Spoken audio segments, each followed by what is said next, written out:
கேள்வி ஒன்றாக இருந்தாலும் பதில் எப்படியா இருக்கும், ஆளுக்கு ஏற்ற மாதிரி மாறுபடும். நேரில் வந்துட்டால் என்ன பண்ணிடலாம், எல்லா கேள்வியும் கேட்டு தெளிவாக. அதுக்கு தான் சத் சங்கம். என்னுடைய நோக்கம் எல்லாம் மனிதர்கள் எல்லாம் மகிழ்ச்சியாக இருக்கணும், அவ்வளோதான். நான் கடவுளை தேடி இல்லை ஆன்மீகம் தேடி போகிற இடத்துல நிறைய இடத்துல போய்க்கிறேன். அந்த மாதிரி ஒரு இடத்துல போகும்போது அவங்க சொல்லிட்டாங்க, ஆளுக்கு ஒரு ஏஞ்சல் இருக்கிறாங்க. தெரியுமா உங்களுக்கு? சரி, நீங்கள் இது மாதிரி ஒரு ஒரு ஒரு இது இருக்குது, ஆளாளுக்கு ஒரு ஏஞ்சல் இருக்கிறாங்க. அவங்க உங்களுக்கு கண்காணிக்கிறாங்க, உங்களுக்கு தேவையானதெல்லாம் என்ன பண்ணுகிறாங்க, செஞ்சுன்னுக்கிறாங்க. ஏஞ்சல் இருக்கிறாங்களே, இந்த ஏஞ்சல்கள்லாம் எங்கிட்டு போய் விடணும், மகாந்தா ஒன்று போய் விடும். இப்போ உங்களுக்கு கொஞ்சம் புரிஞ்சிருக்கும். மகாந்தான ஒன்று வார்த்தை போட்டால் நீங்கள் பிடிச்சிருவீங்க, டக்குன்னு பிடிச்சிருப்போம். மகாந்தா யார்ரா அந்த மகாந்தா? ஆனால் இந்தியாவில் இமயமலையிலேருந்து போயினேன், ராம் தான் அங்கே போய் மகாந்தாவாக மாறி அவர் இப்போ மகாந்தாங்களை தேடி இருப்பாங்க. அந்த அமைக்கு பேர் எக்கங்கர். ஒரு புக்கு அனுப்புவாங்க, நீங்கள் படிக்கணும். ஒரு 12 வருஷமாக படிச்சுனே இருந்தீங்கன்னா நீங்களும் என்ன ஆகிடுவீங்க? ஆமாம், சிக்கு புக்கு சிக்கு புக்கு சிக்கு புக்கு சிக்கு கத்துறோம். எப்படி உட்காந்துணும்?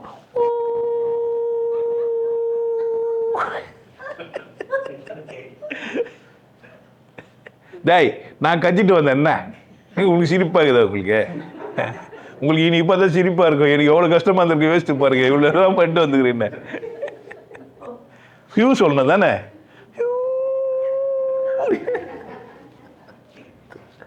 ஐயோ சாமி,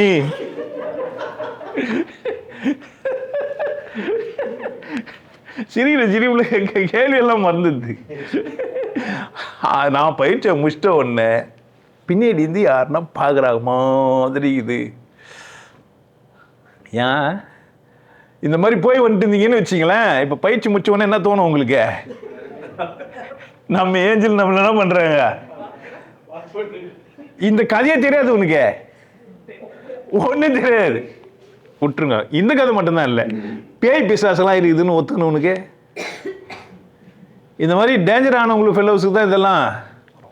நம்ம வந்து மாங்காய் ஊறுக்கா, எலுமிச்சை ஊறுக்கான்னு சொல்லினே இருந்தால் உங்களுக்கு நாக்கு ஊற ஆரம்பிக்கும்.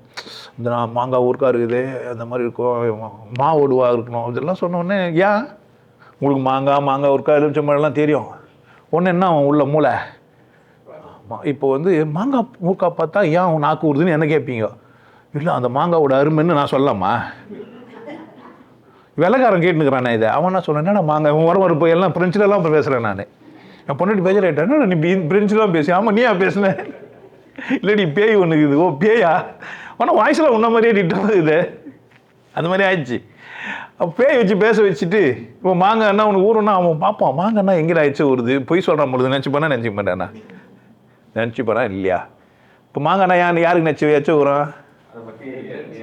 தமிழ் தெரிஞ்ச மாங்காய் ஊறுக்கா சாப்பிட்ட ஒருத்தருக்கு தான் என்ன ஆவா? தெரியாது ஊருக்கே.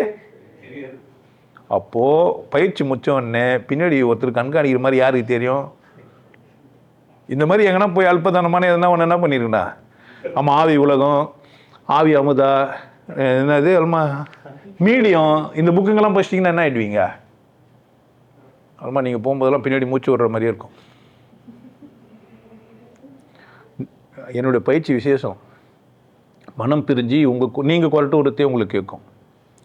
நீங்கள் கொரட்டு விடுவீங்க, ஆனால் அது உங்களுக்கு கேட்கும். இது என்ன ஆச்சரியமாகுது, நம்ம தூங்குறோமா இல்லையான்னு உங்களுக்கு சந்தேகம் வந்துடும்.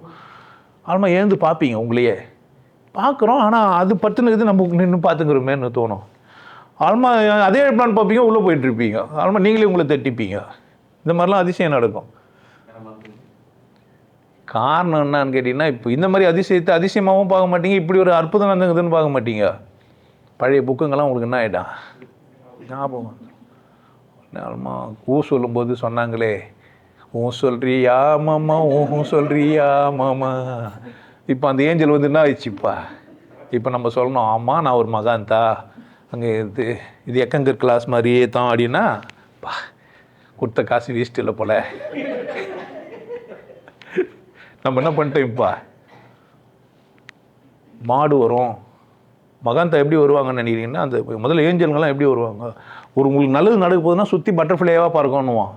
அதுக்குன்னே வீட்டுங்களை பார்த்து பட்டர்ஃப்ளை வாங்கி ஒட்டி வச்சுருப்பான். ஆமாம், இந்த மாதிரி அல்பதனமானலாம் என்ன பாரு யோகம் வரணும்னு வீட்டில் கழுத்து எடுத்து வந்து மாட்டுருவானுங்க.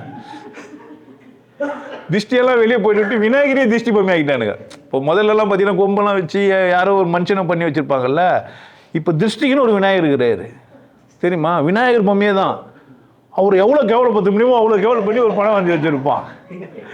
அதை வெளியே வச்சு கண்டு பெருசாக முட்டையாகிட்டு இருக்கோம் அந்த விநாயகருக்கு. இந்த சமூகத்தை நம்ம என்ன பண்ண முடியா? கேள்வி வேறு என்ன கேட்குறாங்க இப்போ நம்மளை? நான் பயிற்சி முடிச்சிட்ட உடனே நான் போனால் என்னை யாரும் என்ன பண்ணுற மாதிரியே இருக்குது. நம்ம சொல்லணும், ஆமாம் அது நான் தான் வந்து கண்காணிச்சுன்னே இருக்கிறேன். அப்போ தான் நம்ம என்ன ஆவான்? ஐயா விசேஷம் பயிற்சி போனால் பின்னாடி வந்து கவனிப்பார். ஒருத்தன் வந்தான், அவங்க அக்கா வந்து உபதேசம் வாங்கினாங்க. சரவணன் கீழே கொட்டின இந்த 20 அடி அந்த ரூம் இருக்குதுல்ல, அதில் தான் வந்து வாங்கினாங்க. வந்துட்டானா என்னன்னு தெரில. அவங்க கேட்டாங்க, நீங்கள் அப்போது கூடு விட்டுலாம் கூடு போய் முடியும்னா நீங்கள் வீட்டுக்கெல்லாம் வருவீங்களா அப்படின்னு கேட்டாங்க. நல்ல வேலை அதெல்லாம் வரமாட்டேங்கன்னு சொல்லி அனுப்பிச்சிட்டு. இல்லை அந்த புள்ள என்ன ஆவான்? அவன் மத்தியானம் பண்ணிட்டு ஐயா வாங்க ஐயா வாங்க.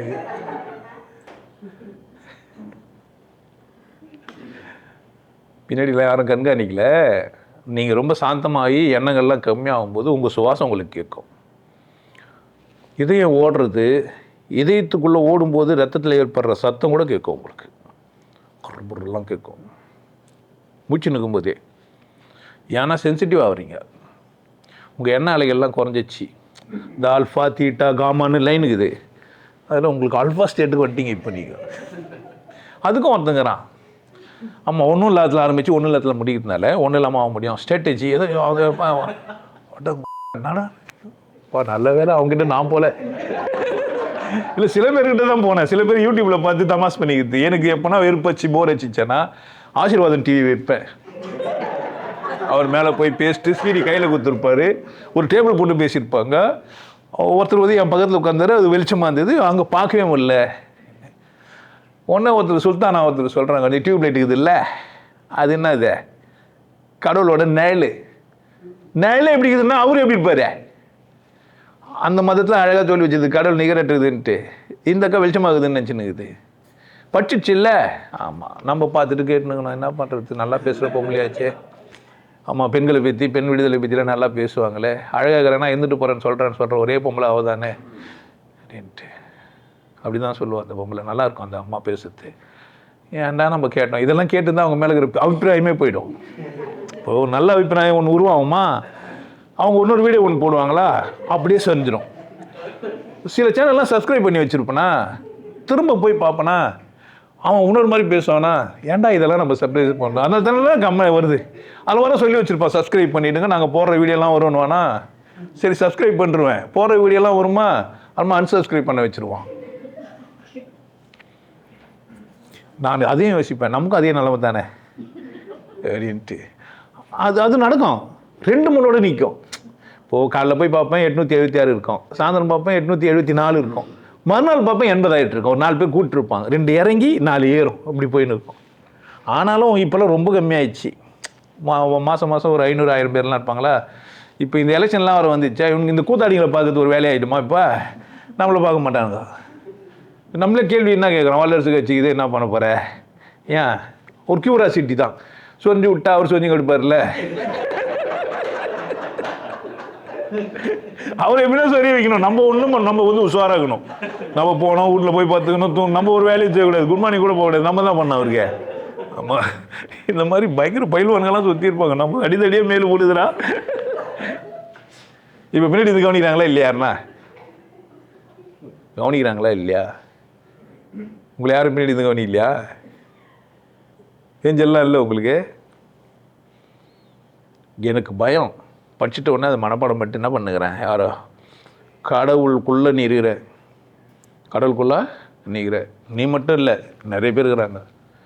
தெரியாது, யாருன்னா கேமரா வச்சு கூட இருப்பாங்க. வச்சுக்கலாமா இல்லை? இது மாதிரி ஆயிடுச்சு. அதனால் உலகத்தில் யாதோனா பட் சென்சிட்டிவிட்டின்னு ஒன்று ஆயிடுச்சுன்னா பின்னாடி கவனிக்கிறது உனக்கு தெரியும். யாரோ பார்த்தாங்கன்னா, யாருன்னா பின்னாடி பார்த்தா திரும்பி பார்ப்பேன். நான் இங்கே கூட நான் உங்களுக்கு செக் பண்ணிலாம் கூட காட்ட முடியும் என்னால். ஏன்னா அது போய் போடும். ஒருத்தர் சொரிய வைப்பேன், நான் பார்ப்பேன், அவர் சொரிவார் அந்த இடத்த. ஓகே, நம்ம கரெக்டாக தாங்கிறோம், அவர் கரெக்டாகிறதுலாம் பார்க்குறது கிடையாது அது. ஆமாம், நம்மக்கிட்டேருந்து எனர்ஜி ஃப்ளோ ஆகுது அப்படின்னு பார்ப்பேன் நான். அதெல்லாம் நான் ஒருத்தர் மனசில் நினச்சி எப்படி பார்ப்பேன், அவங்க என்னை பார்ப்பாங்க. ஓகே, அப்போ ஏதோ வேலை செய்யுது, ஓகே அந்த ரித்தம் சரியாக இருக்குது நம்மக்கிட்டேருந்து அப்படின்னு நானே என்ன செக் பண்ணிக்கிட்டுப்பா உங்களை செக் பண்ணி அப்புறமா ஐயா பார்க்குறாரு சொன்னா கொடுத்து இங்கே பார்க்குறாரு அங்கே பார்க்குறாரு நீ ஏன் நினச்சிட்டேன்னு அப்படியெல்லாம் நான் இல்லை. அதனால் உபதேச பயிற்சி பண்ணுறதுனால வரல அது. எதனால் வந்தது? பழைய கணக்குடா வேறாண்டி, பழைய கணக்குடா. உங்களுக்கு எல்லாருக்கும் ஒரு விஷயம் சொல்கிறேன். ஆனந்த வாழ்வு அப்படின்ற ஒரு கோர்ஸ் யூடியூப்ல போட்டு வச்சுக்கிறேன். Happy life course. நீங்கள் மெம்பர் ஆனீங்கன்னா ஆனந்த வாழ்வு கோர்ஸை நேரடியாக நீங்கள் யூடியூப்ல பார்க்கலாம். ஃபேமிலியாக டிவியில் போட்டு என்ன பண்ணலாம், எல்லாரும் ஃபேமிலியாக போட்டு பார்க்கலாம். ஒருத்தர் தான் சப்ஸ்கிரைப் பண்ணீங்க, 5 பேர் 6 பேர் என்ன பண்ணலாம், நீங்கள் அதை பார்க்கலாம். வாய்ப்பு பயன்படுத்திக்க. நல்லா இருங்க, சிறப்பாக இருங்க, கொண்டாட்டமாக இருங்க. உங்களை நீங்கள் மதிப்பு மிகுந்தவராக மாற்றுறது உங்கள் கையில் தான் இருக்குது. நல்லா இருங்க. நான் ஒரு வாய்ப்பு என்னை பயன்படுத்திக்கலாம். நல்லது.